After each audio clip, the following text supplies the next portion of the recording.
नमस्कार। आज हम मॉर्गन हाउसेल की काफी मशहूर किताब है धन का मनोविज्ञान या द साइकोलॉजी ऑफ मनी, उसके हिंदी सारांश से कुछ बहुत जरूरी बातें समझने की कोशिश करेंगे। बिल्कुल। अक्सर हम सोचते हैं कि भाई पैसा कमाना मतलब सिर्फ हिसाब किताब आंकड़े है ना, और बस स्मार्ट निवेश जानना। हाँ, गणित जैसा लगता है। पर हाउसेल का कहना है कि हमारा बर्ताव, हमारी जो सोच है, हमारी भावनाएं, वो शायद कई ज्यादा मायने रखती हैं। तो चलिए आज इसी गुत्थी को थोड़ा सुलझाते हैं कि पैसा और हमारा दिमाग ये कैसे जुड़े हुए हैं। बिल्कुल। और ये समझना इसलिए भी जरूरी है क्योंकि पैसे से जुड़े हमारे फैसले आप देखें तो ज्यादातर तर्क पर नहीं टिके होते। वो हमारी भावनाओं और हमारे अपने बहुत ही निजी अनुभवों पर आधारित होते हैं। अच्छा। सबसे मजेदार बात इसमें यही है कि वित्तीय सफलता इस पर कम निर्भर करती है कि आप जानते क्या हैं, और इस पर ज्यादा कि आप बर्ताव कैसे करते हैं। यह असल में एक दिमागी खेल ज्यादा है, गणित का कम। सारांश का एक बड़ा पॉइंट यही है, जैसा आपने कहा कि पैसा कमाना एक बात है और उसे संभाल कर रखना मतलब उसे गंवाना नहीं, वो बिल्कुल दूसरी बात है। हाँ, दो अलग स्किल हैं ये। कमाने के लिए शायद आपको थोड़ा जोखिम लेना पड़ता है, आशावादी होना पड़ता है। बिल्कुल। पर उसे बनाए रखने के लिए थोड़ी विनम्रता चाहिए, और शायद ये डर भी कि जो कमाया है वो चला न जाए। तो इसका मतलब सिर्फ तेज दिमाग होना ही काफी नहीं है। नहीं, बिल्कुल नहीं। यहीं पर वो अनुशासन और धैर्य का खेल शुरू होता है।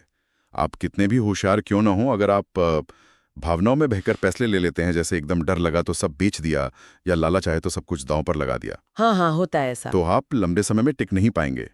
ये दो बिल्कुल अलग अलग तरह की मानसिक क्षमताएं हैं, समझ लीजिए। और धैर्य की बात आई है तो कंपाउंडिंग का जिक्र भी है सारांश में।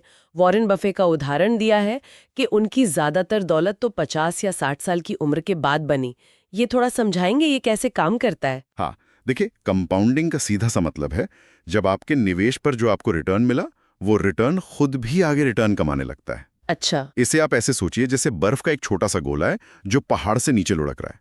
शुरू में छोटा होता है, धीरे चलता है, पर जैसे जैसे वो नीचे जाता है वो अपने साथ और बर्फ चिपटाता जाता है और तेजी से बड़ा होता जाता है।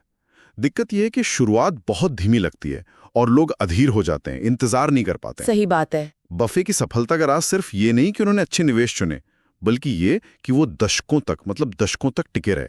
यही धैर्य असल शक्ति है। लेकिन हॉसलर ये भी कहते हैं कि पैसे को लेकर हर किसी का नजरिया बिल्कुल अलग होता है। ऐसा क्यों है? हाँ, और ये बहुत महत्वपूर्ण बात है। ऐसा इसलिए है क्योंकि हम सब अलग अलग समय में पैदा हुए, अलग अलग माहौल में पले बढ़े, हमारे परिवारों की आर्थिक स्थिति अलग थी। तो जिसने मान लीजिए बहुत गरीबी देखी है, उसका पैसे और जोखिम को लेकर जो नजरिया होगा वो उस व्यक्ति से बिल्कुल अलग होगा जिसने हमेशा अमीरी ही देखी है। तो कोई एक सही तरीका नहीं होता पैसों को देखने का। अच्छा। हर किसी की जो आर्थिक सच्चाई है वो उसके अपने अनुभव से बनती है। इसीलिए दूसरों के पैसों से जुड़े फैसलों को जज करना वो अक्सर गलत होता है। हमें उनका संदर्भ नहीं पता होता। और ये जो अलग अलग अनुभव हैं, शायद इसी वजह से लोग खर्च भी अलग तरह से करते हैं ना। जैसे कुछ लोग शायद दिखावे पर ज्यादा खर्च करते हैं। हाँ बिल्कुल, ये सीधे तौर पर जुड़ा है मनोविज्ञान से।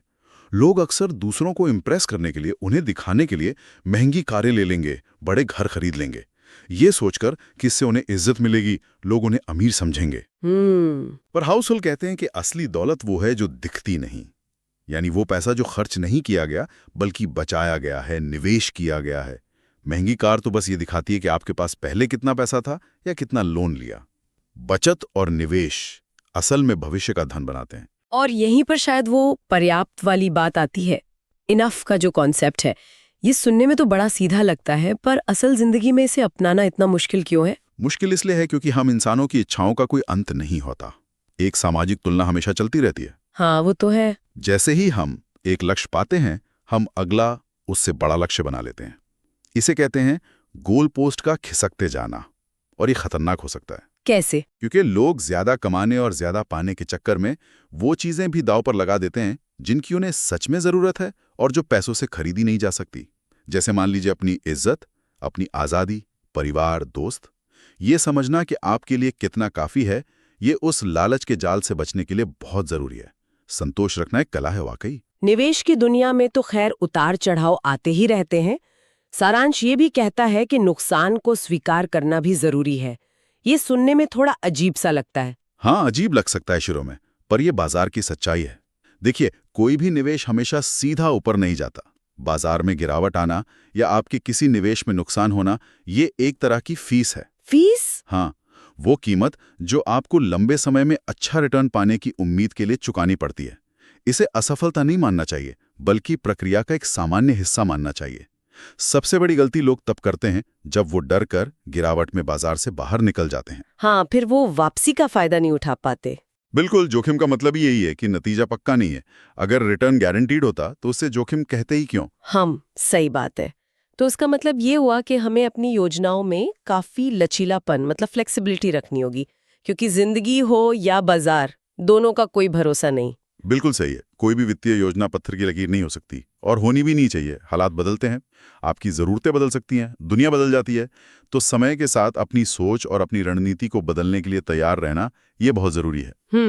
कई बार लोग अपने पुराने अनुभवों या विचारों से ऐसे चिपक जाते हैं कि वो नए माहौल में नुकसानदेह साबित होते हैं। तो सीखते रहना और बदलते रहना ज़रूरी है। तो फिर इन सब बातों का निचोड़ क्या निकलता है? मतलब पैसे का असली मकसद, लक्ष्य क्या होना चाहिए? देखिए, अंत में सारांश इसी बात पर जोर देता है कि पैसे का जो सबसे बड़ा फायदा है वो शायद महंगी चीजें खरीदना नहीं है। अच्छा। बल्कि अपनी जिंदगी और खासकर अपने समय पर नियंत्रण पाना है, जिसे हाउसल पैसे की आजादी कहते हैं। मतलब ये क्षमता कि आप सुबह उठकर ये तय कर सकें कि आज आपको क्या करना है, किसके साथ करना है और कब तक करना है, बिना किसी आर्थिक मजबूरी के। मेरे ख्याल से यही असली दौलत है। हाँ, ये बहुत गहरी बात है। तो कुल मिलाकर ये किताब हमें यही याद दिलाती है कि पैसा सिर्फ एक साधन है, एक टूल है, और इसे कैसे इस्तेमाल करना है ये काफी हद तक हमारी आदतों, हमारी भावनाओं और हमारी सोच पर निर्भर करता है।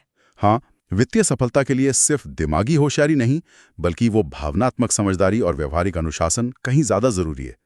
कोई जादुई फॉर्मूला नहीं है। सही कहा। और ये बातें सुनने में भले ही आम लगें, पर इन्हें असल जिंदगी में उतारना वही असली चुनौती है। बिल्कुल। और जाते जाते हम अपने सुनने वालों के लिए एक सवाल छोड़ जाते हैं। अगर आप आज रुककर पैसे के साथ अपने रिश्ते को थोड़ा गहराई से समझें, अपनी आदतें, अपने डर, अपनी उम्मीदें, तो ये समझ भविष्य में आपके छोटे या बड़े वित्तीय फैसलों को किस तरह से बेहतर बना सकती है। जरूर सोचिएगा।